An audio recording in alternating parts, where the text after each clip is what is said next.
The way football was played in England in those days, it was very serious, rigid, almost like a military exercise. Players held their positions, long balls forward, strong tackles, very little freedom. Then the Nigerians arrived, and suddenly the game felt completely different. The flair, the improvisation, the dribbling, the joy. Crowds who came expecting to watch just a routine match, they found themselves watching something completely new.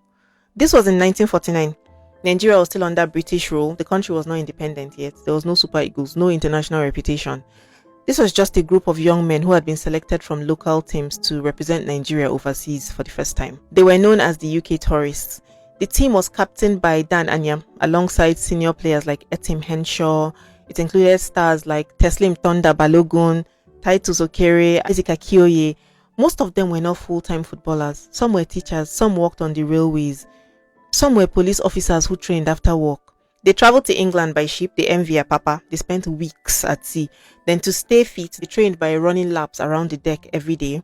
They carried Nigerian food as they were going, like yam, palm oil. They didn't know what they were going to find in that country, you know? When they reached Liverpool in August of 1949, reporters were waiting. This was an official tour that had been approved by the colonial government. It was meant to showcase Nigerian football in England. A goodwill message was sent from the Duke of Edinburgh welcoming them. Their first major match came on the 3rd of September 1949 at Rosette Park in Crosby. It was against Marine AFC.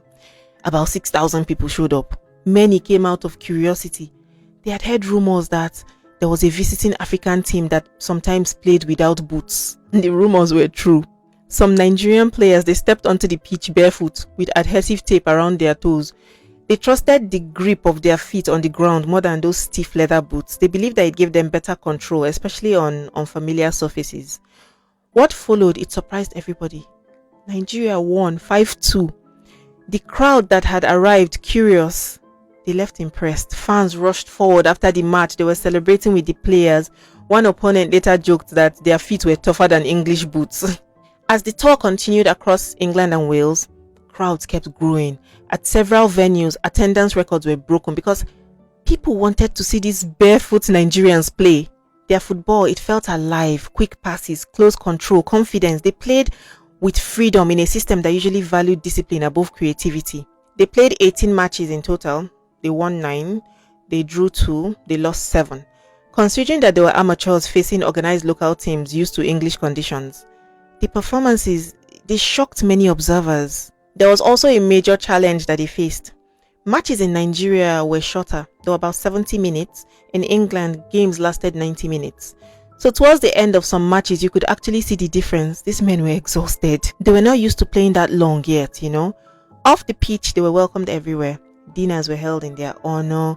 Communities hosted them. Nigerian residents in Britain, they cooked familiar meals for the team when the English food proved difficult to adjust to.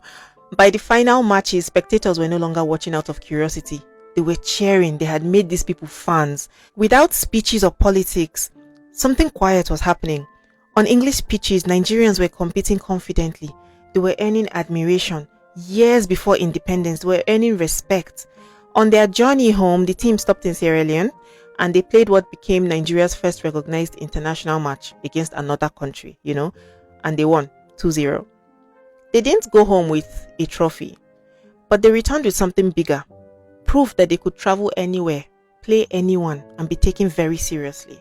Thank you so much for watching this video. If you enjoy stories like this, please don't forget to follow me on all my social media. I tell stories like this all the time. Thank you.